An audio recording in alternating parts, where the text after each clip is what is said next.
Hi, everybody. It's Kim West, the Sleep Lady. And on this episode of the Gentle Parenting Show, I'm so excited to have my colleague, Katie Kimball from Kitchen Stewardship. And we are going to talk about the hot topic of picky eating, right? Because we are both parents and we help parents. And we're going to talk about picky eating and most of all, right, Katie, how to avoid it. What we can do from the beginning with our children so we don't get stuck in that struggle, that power struggle with our kids about eating in general. So welcome. Well, thank you, Kim. And you used the perfect word is stuck. And so many parents do feel stuck. So I love that I get to talk today to your crowd who has little kids. You're at the prevention stage. And that's just so important because I don't want them to feel stuck later. Yep. Exactly. Yeah. So where should we begin? Well, first, people should probably know that I have 4 kids, and they range from first grade to a junior in high school. So I'm at the stage of having minor heart attacks, realizing I have a year and a half left to fully parent my first, and then launch into the world. So basically, I'm close to figuring out my test score on how well I parented, right? We'll figure out if I did okay when he's 18. Well, just so you know, because I have ones on the older end, they do come back and you still are an advisor in their life. So, and I am thrilled about that too. Yeah. I am. Yeah. It's a relief. So in our family right now, most of my kids are really good eaters. They're pretty adventurous. Some of them have very, very strong preferences as to what they like and don't like. But more or less, we've navigated through, my child number 3, John, this kid loved to eat. If he had a hobby as a 2-year-old, it was eating. He loved it. And then he turned into the no green foods kid, where he just wouldn't let a green vegetable past his lips. And I thought, what happened? Did I break him? I didn't know what I did wrong because he was such a great eater. And we were consistent. We held out. We had a couple key moments where we realized how to get green things into him well without power struggles. And by the time he was in first grade, he just started eating everything again. And so I think one of those key moments was, I can still remember, we were in a friend's garden in the summer, and I look over and he is chowing down on green beans, picking them off the vine and eating them raw in the garden. And I thought, green? John? Really? And so I realized, that one little nuance of helping feed children well is to present foods in different ways. Right? He did not like cooked green beans at that age. He eats them fine now. He's 10.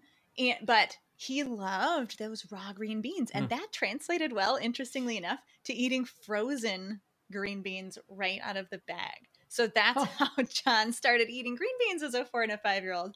I would cook them for the family and I would just tip out a couple out of the Costco bag onto his plate. So it took that little bit of insight, creativity. It took him being involved, I think, right? When you're actually picking them off the vine, you feel like this is a cool thing, right? This is exciting. Right. And so he wanted to eat them. So for parents out there, step number 1 is just to be creative, think out of the box, and first and foremost, stick to serving what you want your kids to eat. So I think, again, for your crowd where the kids are still little, if you can stick to your goals, right? If you have nutritious goals for your kids and you want to raise kids who will eat fruits, vegetables, proteins, whole grains, who will eat real food, then you need to feed them real food. Do not slide into the trap of feeding them the foods they want to eat. You are the adult. They are the child. You would never let them choose their bedtime. Do not let them choose their food when they're little. Right. Well, we hope you don't let them choose their bedtime. Amen, right? So then what? So it sounds like being creative and experimenting with your children. I think the green beans example was perfect. I don't think I would have thought of that either. The different ways. I've never eaten a frozen vegetable out of the bag as an adult, but kids don't think like adults, right? Right. And do you talk to them do you recommend sort of talking to them? Because I always think my younger one who had reflux, which I think set her up for being a picky eater for sure, and not having the healthiest, most positive association with eating. She was very texture sensitive.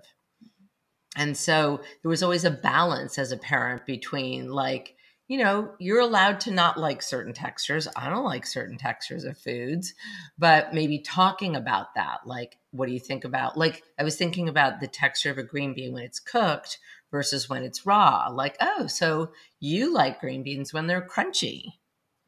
I wonder if you would like carrots raw because you like things when they're crunchy, or I don't know, getting into a dialogue about that so that they can begin to see what their palate likes. It's definitely a good idea to talk to Mm-hmm. kids about food and give them the language too to describe, because sometimes when our kids have trouble with food, they don't know how to articulate, right, Yeah. what they don't like. They don't know the word texture at age Yeah. 2 or Right. 3 or even 4. Right. And so absolutely giving our kids that language, it really gives them a sense of control and agency too, to be Mm-hmm. able to, again, articulate what their preferences are about Mm-hmm. food.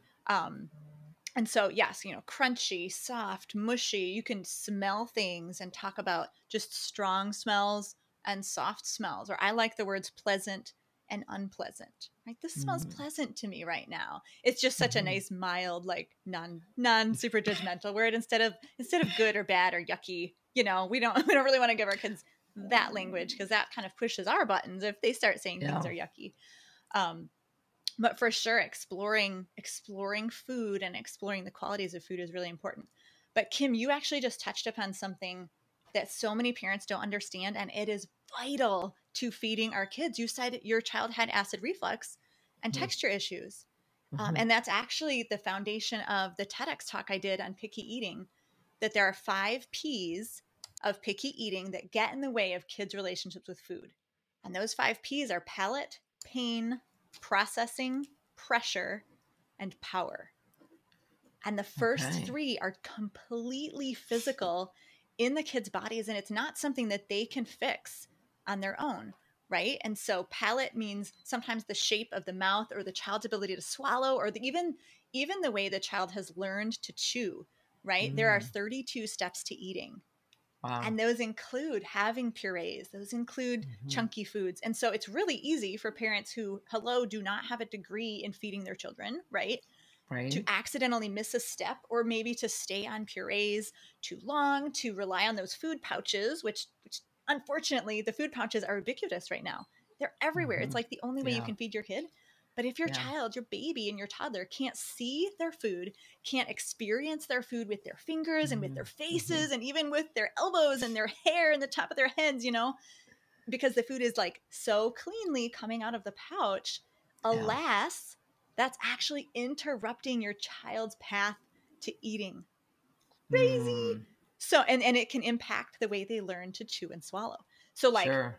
your kid might Makes look like a sense. picky eater because chewing's really hard for them, because Right. they've Because missed they've a been step. sucking. Yeah, and Mm-hmm. it's possible that they have no problem with food. They love food. They have a great relationship with food. They just don't know how to do it. And we don't like doing hard things, right? Right. Humans don't like doing Right. hard things. Mm-mm. And so for parents to understand that when you look at your child and think, oh, they're getting picky. No, I have a picky eater. Oh no, you might not have a picky eater. You might have a kid who doesn't know how to chew and swallow well.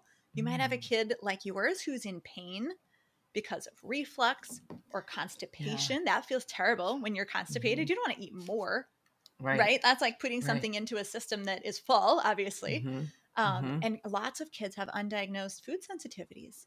Yeah. They hurt after they eat. They don't know how to say that. Right. They're They not don't know even any like better. conscious of it. They just know this is not a good experience. Therefore, I'm going to turn away from food, right? None of those things have anything to do with food. Right. They have to do with the child's body. And so if parents are starting to see a child who looks like they're becoming a picky eater, it's so worth it to dig into some of these physical root causes. You might need an occupational therapist on your team. You might need an allergist, right? You might need a doctor or a naturopath to help get rid of some of these blocks. that are causing a child to not be able to interact with food in a positive way. And it's not your fault. And it's not the food's fault.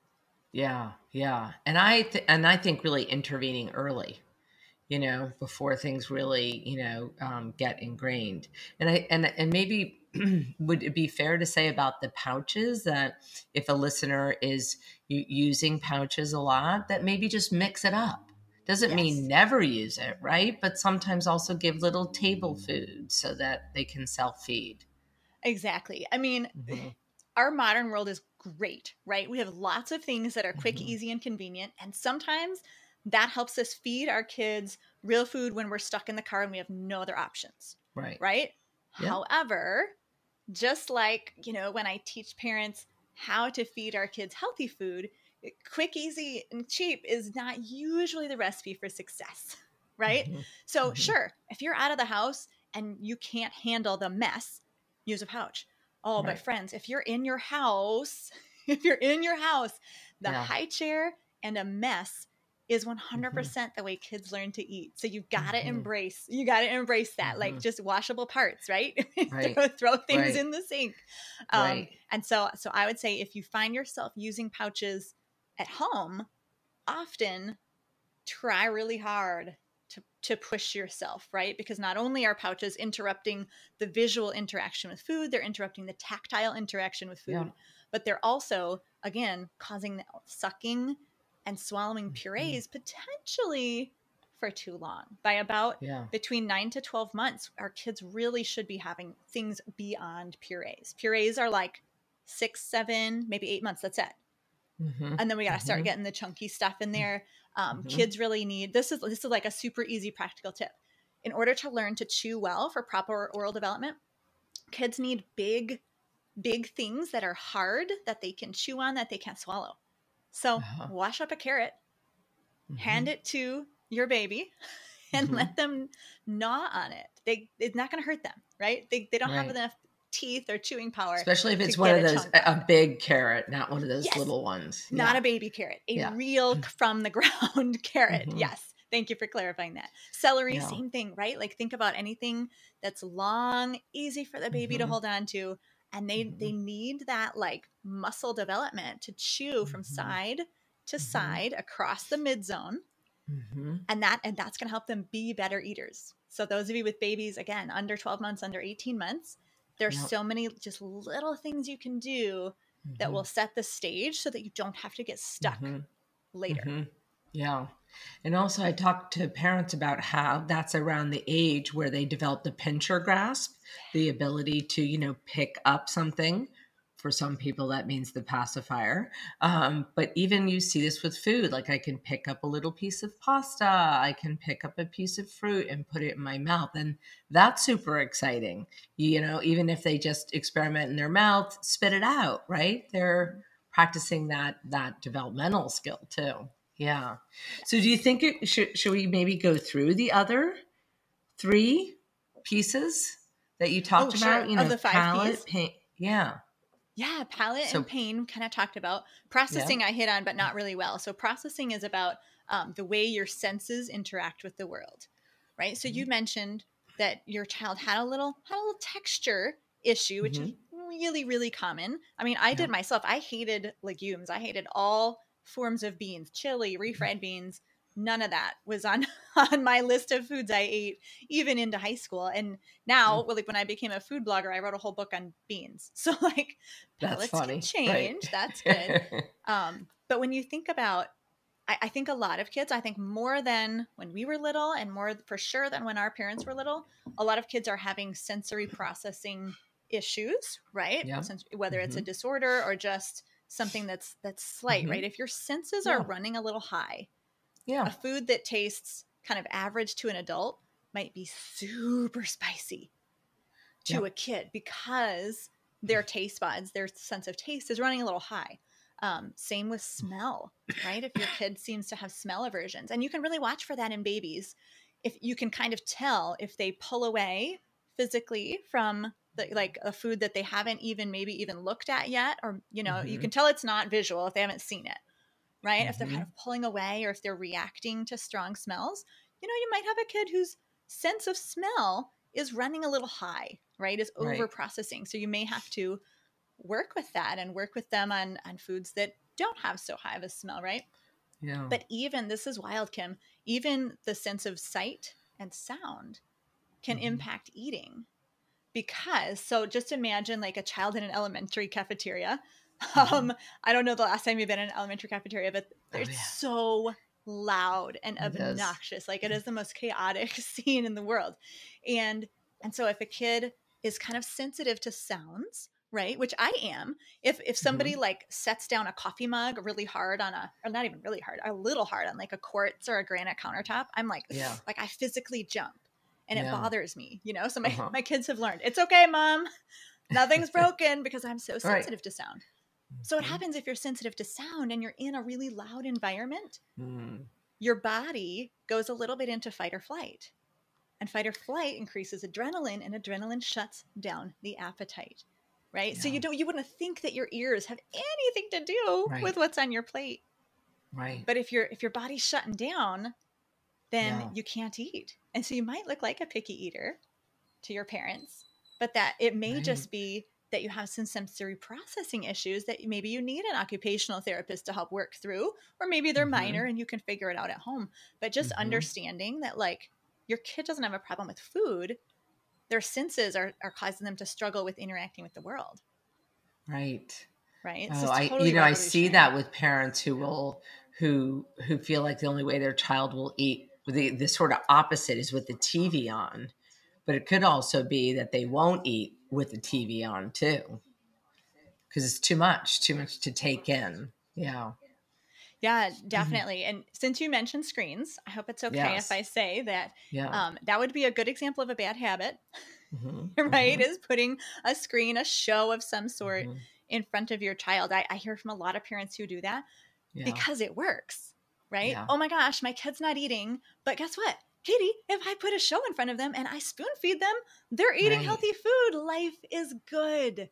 Right. And that is good. That's great, as long as you're willing to go to college with them and continue to spoon feed them. No, parents, don't set up habits that aren't sustainable, right? So you're spoon feeding your kid while they're watching a show. Let's see, what habits is that setting up? That's setting up mindless eating, right? Which is a recipe for overeating later in life. You know, that's setting up that they don't interact with their food. They're not in control. They're not in charge. Also, bad disordered eating problems coming, right? And I mean, you're teaching them that we consume our media when we consume our food, when really food should be community. It should be family. It should be coming together. It should be conversation, right? So tons of bad habits in those screens. Don't start it. I beg you, parents, don't start it. I support you. So the last two P's. So I don't want to forget. The last two P's are pressure and power. And this is not in the physical kid's body. These are some of these habits that basically the research says that the environment, the parenting styles do not cause picky eating. So this is the hope I give you. Your parenting style cannot cause a picky eater. However, you can make it worse or better by the parenting decisions you make. Okay? If that makes sense. So when we talk about pressure, our kids need to have control, right? And especially, you know, anyone who's watched a child sort of cross their first birthday and that whole second year up until their second birthday. And of course, you know this with sleep. The children are starting to realize that they are separate beings from their parents, right? And it's totally their job in life. Like, literally, HR has told the children, guess what? Your job from the age of 1 to 3 is to figure out how much control you have in the world. Test your parents as often as possible, push the boundaries, go, right? So they're going to test your boundaries with sleep. They're going to test your boundaries with food, because they do want to have control. And so as parents, we have to figure out how to give them the right amount of control. The pressure and power are really connected, because I'm like seeping into power. The right amount of power and control over their food, but not too much. Right. So we need to create boundaries within which the kids can make choices, which means Yes. you as the parent with the adult brain who knows a thing or two about nutrition, you choose the food. Period. Yep. End of story. All the time. Your kids can Okay. make choices about what they eat. They can make choices about how much they eat, and they should. But it's really important for the parents to provide the options for the food. So you would never like let your baby or toddler or preschooler wander into the pantry and serve themselves. That's a recipe for, you know, the kids aren't going to make, they're not going to make good choices. They're going to eat what's quick, easy, cheap, and sugary, probably. Right.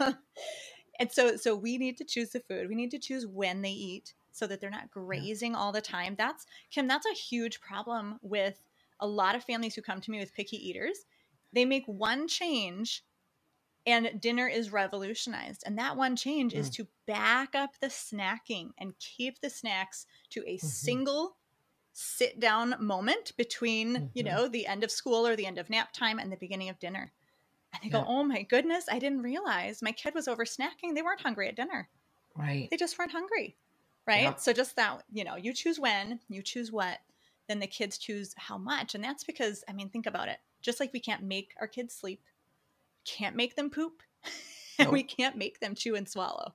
Yeah. Okay. So when we try, when we demand, and that's where the pressure comes in. If we say, you have to eat 3 bites of broccoli, right? Or you have to eat this before you get dessert, or you have to clean your plate before you leave the table. Don't do that. Don't do that. Don't do that. That's disordered eating wrapped in a box. Okay. If we force them to eat or put requirements on their eating, it's a lose-lose situation. Like that is 100% going to turn into a power struggle. So I, by the way, was told by my pediatrician to do the 3-bite rule. And that if my children didn't want to eat that meal, that I wouldn't be making another meal. But they could have, like, I can't remember. I think it was like a yogurt and for sure no dessert. And that's it. But of course that goes against, you know, what you're saying. And it honestly it felt inherently like I was in a power struggle about this. So what if a parent serves a healthy dinner and the child doesn't eat it at all? Sure. So they refuse. Absolutely. And you know what? It hurts, but that's their choice. They can do that. It's paramount not to save them. Okay. So we just talked about snacks before a meal. That amazing snack 20 to 30 minutes after a meal, if kids know they can get that, that means dinner is optional. Yeah. Okay. So if parents, if you don't want the dinner that you worked hard on and you thought about the nutrition to be optional, do not feed the child after dinner. Okay. I say minimum 90 minutes, which for most kids, that's bedtime and we're done. There's no time. There's no time for food. What I tell parents is that you can require a bite on the plate.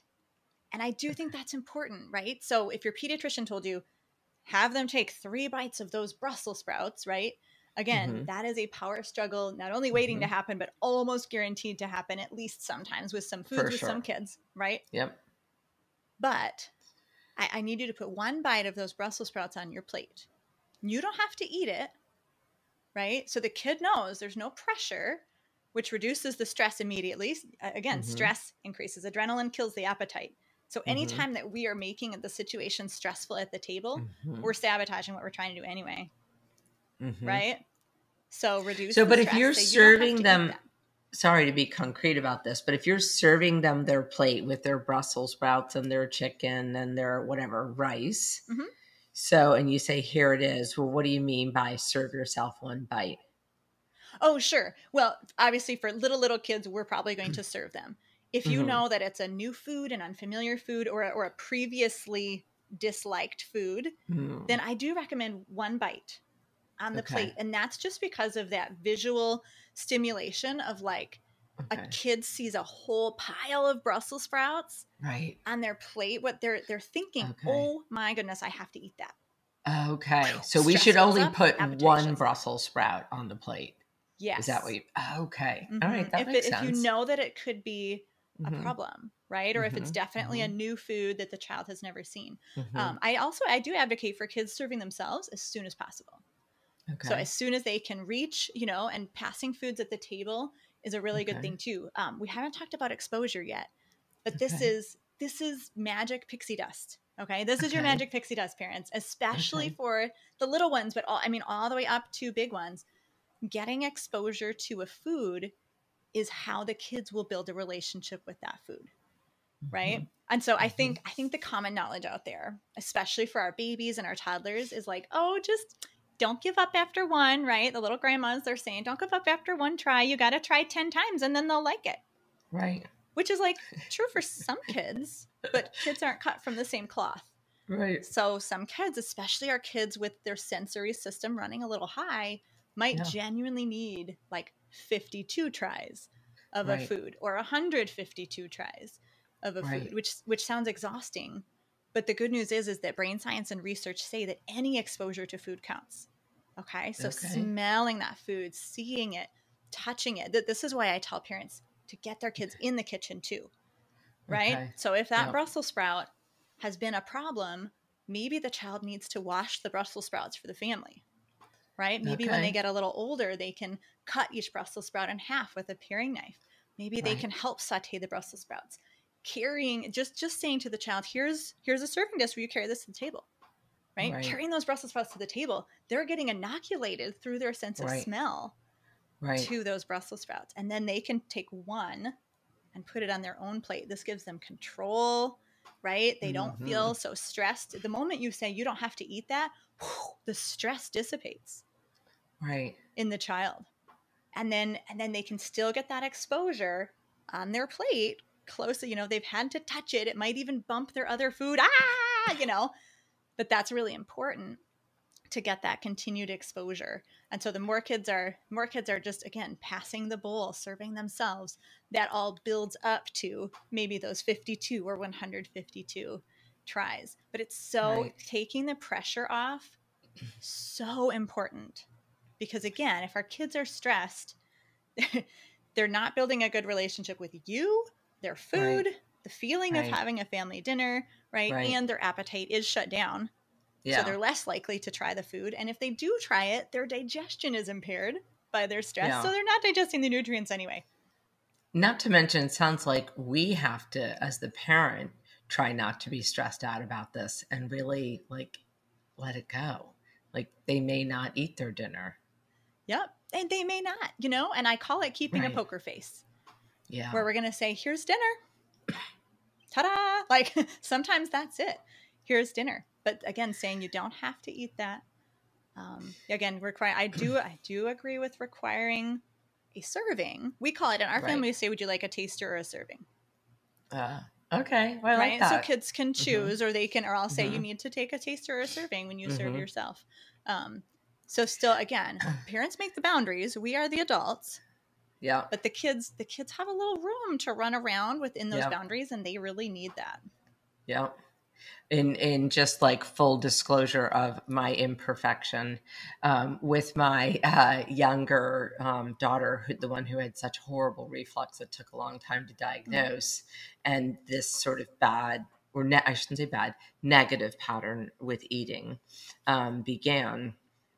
I did get into power struggles. She's very, very tiny. She's still tiny, actually. And I remember, but she's got a huge spirit, and she would always call me out. And I remember I found myself, even though everything that I know about child development and a family therapist, I knew I shouldn't be doing this, but I found myself sitting next to her and beating her, because otherwise, literally, we would sit at the dining room table for like hours. Because again, remember that advice I was given. Yep. And I was trying to be a good mom and followed the advice. And I remember she said to me, Mommy, I am a big girl now. I don't think you should be feeding me. Aww. And I said, you know what? You're right. And so I decided, and I wasn't even aware that I was doing this, like on some conscious level. And so what I did to help me to stop being in that power struggle is I started to not sit next to her during dinner. because I knew, and I would just sit across from her and we made some changes. So I just want to share with you all, like, I mean, I think we do have a part in this as parents ourselves, and that when we find ourselves getting stressed out about it, even saying, well, listening to Katie, what Katie's saying is like, well, the child's all stressed out, but I'm stressed out too because they're not eating. I totally hear you. I don't know if that's helpful, but that helped me to kind of be able to let go and stop trying to feed her. And did she go to bed hungry? Some nights she did, but it was her choice, and it helped diffuse the struggle. So I just wanted to share that on to your point. Yeah, and generally they'll eat a really good breakfast if they do miss the entirety of dinner. But I mean, your example is perfect, Kim, on how your daughter had some pain, right? Yeah. So it was a physical root cause of her picky eating. She started displaying those picky eating tendencies. Your brain went, ah, right, and shut down, and you weren't able to like access what you knew because you were so worried. And I honestly do the exact same thing. With mine, who has very, very, very strong preferences, and I'll watch myself getting into the power struggle. I'm like, Katie, what are you doing? And my brain is like, shut up! I'm nervous and stressed, and I'm doing stupid things. I'm saying the wrong words. But we know that when we lift that pressure, like so many good things happen. I was just looking at some stories of some of our members, and so one of my member moms, Rebecca, was saying that like she's been practicing her poker face, she's been working on it, and her daughter, because she stopped saying you have to eat 3 bites of veggies, and her daughter started eating less vegetables. She's like, oh my gosh, it's not working. But here comes the creativity. She served something new. She served a salad, which her daughter had never really had, and she cut up all the veggies really, really small, served them in separate bowls because God forbid they touch, before the child decides that they can touch. And she didn't say anything. She just sort of acted like it was the adult salad, and it kind of was, which is a great tip too. Like anytime you say, oh, this is like mommy's special feta cheese, you probably wouldn't like it. Now they're going to want it. But I have 2 little boys who love feta cheese because I said that. Anyway, this little girl, Rebecca's daughter, started serving herself the salad. And again, Rebecca had to just like just kind of zip it. And like, I'm not going to let her know that I'm very excited about this because that's a whole different kind of pressure. And she ate like a huge salad. And Rebecca thought, gosh, I think it was because it was a little new and novel. And they were different shapes. They were easier to eat because the veggies were chopped so small. Like, and again, it's just throwing spaghetti at the wall or throwing carrot sticks at the wall and see what sticks in the homemade ranch dressing, because you just never quite know. But keeping that pressure off is vital. And that will help to reduce the last P, which is the power struggles, I gather, right? Yeah. Exactly, because the kids need a dose of power, right? They need to feel that power and control, and the fact that they're not being forced to do something that, may be hurting or may be really difficult for them. But they also need to know that they're safe, that their parents have created those boundaries. So again, that's why we choose the food, we choose when, but once the food is served, they choose how much they eat. Okay. And so do you have like a amount of time? Like what if you serve the dinner and you're all sitting and everybody's finished and your child is really basically eating nothing because they don't like it, and we're not serving another dinner. Do you sort of have like, well, we're all done with dinner and we clean up and put it away? And do they get access to that plate later, or what do you suggest with that? Right. The 3-hour dinner doesn't serve anyone, not the child nor the parent who's exhausted and going crazy at that point. Right. So yes, if the child hasn't eaten, it's a conversation about whether that's saved for another time. Sometimes the food needs to come back because maybe they just weren't hungry. Maybe they need another exposure. I don't really like when the food comes back like 5 times. Yeah. Because like that, again, that's becoming a power struggle because are you requiring them to eat it? As soon as you do, everybody loses. But especially if your child is going to ask for a bedtime snack in half an hour, definitely I would say put that plate away and say, sure, you can finish your dinner. I'll set a timer for 10 minutes if you'd like, right? So sometimes timers help. About about 25 to 35 minutes is the longest dinner should go. Okay. For kids. And the younger they are, sometimes the shorter that needs to be, because they're just done. Like their attention is gone anyway. Yeah. So it is really important for kids to know, again, that there are boundaries, that you're setting a boundary on the time, 25 to 35 minutes, totally the longest it should go. And kids should get a warning, you know, honey, I've noticed that everyone else is getting up. You have about 5 minutes to finish eating what you want to eat. And your next eating opportunity will be when? Right? Breakfast, likely, if we're talking about dinner. Your next eating opportunity will be breakfast. Period. End of story. That's not up for negotiation. Right. And when kids say, oh, but I'm so hungry, half an hour later, I like to use a little parental sarcasm and say, oh, breakfast will taste so good, honey. Let's get ready for bed so you can get to breakfast faster. Right. Okay. So then you wouldn't necessarily say, if you're going to bring back the dinner, like have a warning 45 minutes before bedtime, like soon we're going upstairs. If you're hungry, this would be your opportunity. You think maybe don't do that? I would not bring it up as the adult, because then I'm kind of enabling them to not eat dinner. Right. And so for me, the litmus test of any process, of any technique is it serving everyone? Yeah. Right. And what are the potential pitfalls? So the only time that I do advocate for parents to allow that food to come back before bedtime is if the child is waking up because they're hungry.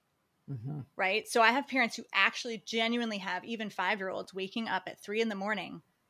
hungry. That's not serving anyone. Right. Right. If they're genuinely hungry.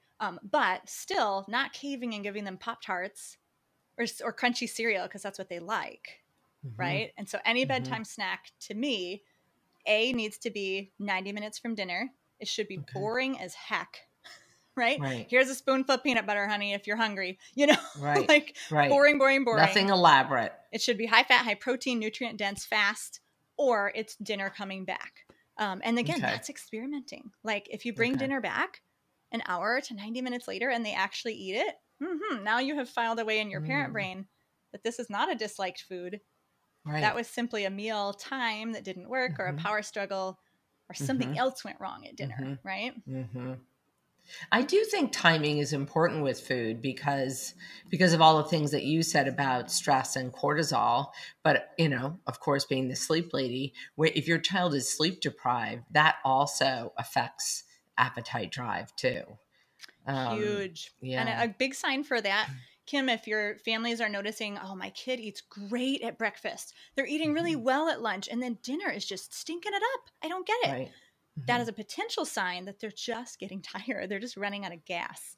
Yeah. And when you're practically falling asleep, that need for sleep is taking over the need for food. Exactly. Yeah. I know I have felt that way before. I'm so tired. I don't want to eat. I just want to go to bed. Yeah. So tell us a little bit, Katie, just to wrap things up here on this amazing episode. And I mean, we could talk for hours about picky eating. I understand you have a course or a membership program for parents to get help. Tell us a little bit about that. Yeah, a couple times a year, I run a 5-day No More Picky Eating challenge. And and we see, you know, we work with parents 5 days straight, one action step per day. In those 5 days, about half of kids try a new food. Just in the first week. And again, that's like not even the goal. The goal is to build a better relationship with food, but it's awesome that half of kids try. Yeah. Better yet, though, 85% of moms find they feel less stress at the table. Ding, ding, ding. And just implementing 5 little steps. And so I like to start people there. And then we do have a picky eating, kids eat real food, picky eating membership where we continue to work with parents month after month and helping them kind of with their unique kids. My kid only drinks chocolate milk. What do I do, Katie? You know, really digging into the nitty gritty. And then of course we have our Kids Cook Real Food eCourse that we start at age 2, teaching the little ones to be involved with their food, which is that exposure so important, and having that good relationship with food, feeling that sense of control. Gosh, if you're 3 years old and you can make your own peanut butter and jelly sandwich, right? Or you can cut your own bananas and pour your own milk on them to make a homemade like cereal alternative that's healthier. These kids are being given the skills and the habits they need to grow into healthy kids and healthy adults. That's amazing. That's amazing. Well, thank you so much for coming on to the Gentle Parenting Show. And for listeners who want to learn more about Katie and her amazing courses and membership sites and follow her on social media, just go to sleeplady.com/podcast, and we'll have all the great links to Katie and her programs on that page. So thank you again, Katie, for joining us. It's my favorite thing to do to help kids eat better. Thank you, Kim. Yes.